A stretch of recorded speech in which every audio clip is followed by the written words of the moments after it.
नागपुर हिंसा मामले में पुलिस ने 30 पत्थरबाजों को हिरासत में लिया। इलाके में बीएनएस की धारा 163 लागू। उपद्रवियों ने पुलिस और फायर ब्रिगेड कर्मियों को भी निशाना बनाया। नागपुर में भारी पुलिस फोर्स तैनात। सीसीटीवी और वीडियो क्लिप्स के जरिए दंगाइयों की पहचान में जुटी पुलिस। हिंसा के बाद भारी पुलिस बल की तैनाती। नागपुर हिंसा में कई पुलिस वाले घायल। हिंसा में 25 से ज्यादा पुलिसकर्मी घायल। औरंगजेब समर्थकों पर पथराव का आरोप। दिल्ली के करावल नगर में बेखौफ दबंगों ने युवक की चाकू से गोद कर हत्या की। मौके पर पहुंची पुलिस जांच में जुटी। दिल्ली में काला जटेड़ी गैंग से मुठभेड़। दिल्ली पुलिस ने 2 शूटर्स को गोली मारी। घायल दोनों बदमाश अस्पताल में भर्ती। यूपी के मिर्जापुर में नाबालिग से छेड़खानी करने वाला मुख्य आरोपी का एनकाउंटर। आरोपी के दाहिने पैर में गोली। अन्य आरोपियों की तलाश जारी। मुजफ्फरनगर पुलिस और बदमाशों के बीच मुठभेड़। जवाबी कार्रवाई में एक बदमाश गोली लगने से घायल, दूसरा मौके से फरार। घायल बदमाश जावेद पर गैंगस्टर और चोरी के 8 मामले दर्ज। रीवा में एक और अतुल सुभाष जैसा मामला। युवक ने लाइव आकर की खुदकुशी। पत्नी और सास पर प्रताड़ित करने का आरोप लगाया। पुलिस मामले की जांच में जुटी। मुजफ्फरनगर में भी ससुराल वालों और पत्नी की प्रताड़ना से परेशान युवक ने खाया जहर। आनंद फानन में परिजनों ने कराया भर्ती। यूपी के कुशीनगर में मेडिकल जांच के दौरान वारंटी आरोपी फरार। शौच का बहाना बनाकर भागा। एसपी ने लापरवाही पर 2 पुलिसकर्मियों को निलंबित किया है। यूपी के कौशाम्बी में हैंडपंप में मोटर लगाने को लेकर 2 पक्षों में मारपीट। लाठी और रॉड से पीट कर युवक की हत्या। घटना के बाद नागपुर हिंसा की करेंगे और ये वो 6 तस्वीरें हैं जिन 6 तस्वीरों से आप पूरी क्रोनोलॉजी समझ सकते हैं कि आखिर नागपुर के अंदर स्थितियां कैसे बिगड़ी। 2 गुटों के बीच पथराव होता है, गाड़ियों में आगजनी की जाती है। पुलिस को कंट्रोल में करने के लिए आंसू गैस के गोलों का इस्तेमाल करना पड़ता है। उपद्रवी इतना ज्यादा हिंसक हो जाते हैं कि वहां पर खड़ी जेसीबी को भी आग के हवाले कर देते हैं। कई पुलिस वालों पर जमकर पथराव किया गया। लेकिन फिलहाल अब कोशिश यही है कि नागपुर के अंदर जल्द से जल्द शांति बहाली की जा सके। ये वो 6 तस्वीरें हैं जिन 6 तस्वीरों से आप ये बिल्कुल विस्तृत समझ सकते हैं कि कैसे नागपुर हिंसा के अंदर तस्वीरें आई और नागपुर जलता रहा। शुरुआत एक बड़ी और अहम खबर से करेंगे। दरअसल नागपुर हिंसा पर ये बड़ी खबर हम ब्रेक कर रहे हैं। दरअसल पुलिस ने अब तक 30 आरोपियों को हिरासत में लिया है। 30 आरोपी ऐसे हैं जिन आरोपियों को हिरासत में लिया गया है।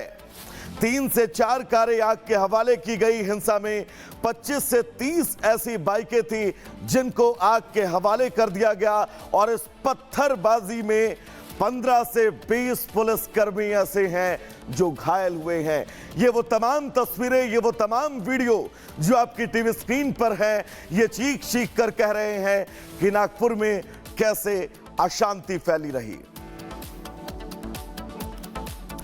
तो नागपुर में हुई हिंसा के बाद से पुलिस का एक्शन जारी है।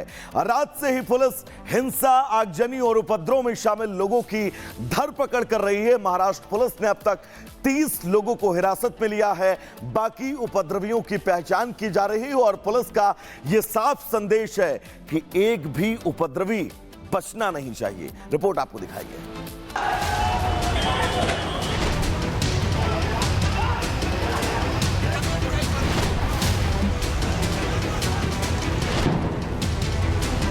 उनके हाथ में तलवारें भी थी सर। ये देखिए तलवार से तोड़ा है। ये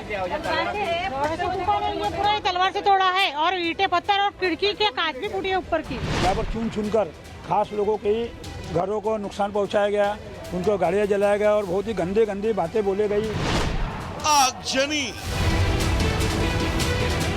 तोड़फोड़, पत्थरबाजी, तस्वीरों को देखकर आप भी दंग रह जाएंगे। यकीन नहीं करेंगे कि ये नागपुर की तस्वीर है। देखिए, कहीं पत्थरबाजी हो रही है, कहीं गाड़ियों को जलाया जा रहा है। कहीं गाड़ियों के शीशे टूटे पड़े हैं। इस तस्वीर को देखकर पूरा देश हिल गया। सीएम फडणवीस को इमरजेंसी बैठक बुलानी पड़ी। लोगों से शांति अपील की जाने लगी। जिस प्रकार से कुछ लोगों ने पत्थरबाजी की है, पुलिस पर भी पत्थर फेंके हैं, ये बिल्कुल गलत है। मैं स्वयं इन सारी घटनाओं पर नजर रखकर हूं। अगर कोई दंगा करता है, कोई पुलिस पर पत्थर फेंकता है, कोई समाज में तनाव निर्माण करता है, तो ऐसे सभी लोगों के ऊपर कड़ी से कड़ी कार्रवाई की जाए। और मैं सभी को अपील करता हूं कि नागपुर एक बहुत ही शांति प्रिय इस प्रकार की नगरी है। यहाँ की शांति भंग न हो, इस प्रकार से सभी लोगों ने व्यवहार और बर्ताव करना चाहिए। लेकिन दंगाई कहां मानने वाले थे, वो उत्पात मचाते रहे। हद तो तब हो गई जब आग बुझाने के लिए फायर ब्रिगेड के कर्मचारी पहुंचे तो दंगाइयों ने उन पर भी पत्थरबाजी शुरू कर दी। दंगाइयों से आज ही जाकर पुलिस ने उन्हें खदेड़ना शुरू किया। हिंसा में शामिल लोगों को हिरासत में लिया जाने लगा।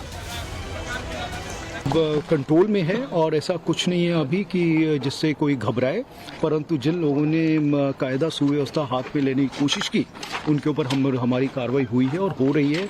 जो लोग इसमें इन्वॉल्व हैं उनकी फोटोग्राफ्स हैं, वीडियोस हैं। नागपुर पुलिस ने 30 लोगों को हिरासत में लिया है। बाकी पत्थरबाजों को पुलिस तलाश रही है। अफवाह रोकने के लिए साइबर पुलिस की मदद ली जा रही है। लेकिन इस हिंसा के बाद महाल इलाके में दहशत है। चश्मदीद बता रहे हैं कि दंगाई हाथों में तलवार, डंडे और बोतलें लेकर पहुंचे थे और घरों में घुसने की कोशिश भी की। उनके हाथ में तलवारें भी थी सर, ये देखिए तलवार से तोड़ा है। ये पूरा ही तलवार से तोड़ा है और ईंटें पत्थर और खिड़की के कांच भी फूटी है, ऊपर की खिड़की की कांच भी फूटी है। वहाँ पे वो हमारे आंटी का ऑपरेशन हुआ था, वो सोए थे और वहाँ पे सब गाड़ियाँ जमा करके और कार जमा 8-10 गाड़ियाँ जलाई उन्होंने और कार भी जलाई। यहाँ पर चुन चुनकर खास लोगों के घरों को नुकसान पहुंचाया गया, उनको गाड़ियां जलाया गया और बहुत ही गंदे गंदी बातें बोले गई। तहसील पुलिस स्टेशन की लापरवाही से ही यहाँ के लोग का नुकसान हुआ, ये मेरा स्पष्ट बोलना है कि अगर पुलिस समय पर आ जाती यहाँ पर, अब समय पर रिस्पांस मिलता तो यहाँ पर नुकसान नहीं होता था। वो तो गनीमत रही कि वक्त रहते पुलिस पहुंच गई, नहीं तो और भी बड़ी हिंसा हो सकती थी। ऐसे में सवाल ये कि औरंगजेब आक्रांता था और ये बात दंगाइयों को भी पता है। ऐसे में जब वीएचपी और बजरंग दल औरंगजेब की कब्र के खिलाफ प्रदर्शन कर रहे थे तो मिर्ची किसे और क्यों लगी? Bureau report, Republic Bharat. तो चलिए अब इन तस्वीरों के बीच आगे बढ़ेंगे और आपके जहन में एक सवाल उठ रहा होगा कि आखिर नागपुर के वो दो कौन से इलाके हैं जहां पर जबरदस्त हिंसा और आगजनी हुई। दरअसल महाराष्ट्र की राजधानी मुंबई से अगर आप आगे बढ़ेंगे 770 किलोमीटर दूर तो ये वो नागपुर का इलाका, पहला इलाका हंसपुरी और दूसरा महाल इलाका जहां पर कल जबरदस्त हिंसा हुई है। और ये वो दो इलाके हैं जिन दो इलाकों में जबरदस्त आगजनी, हिंसा और उपद्रव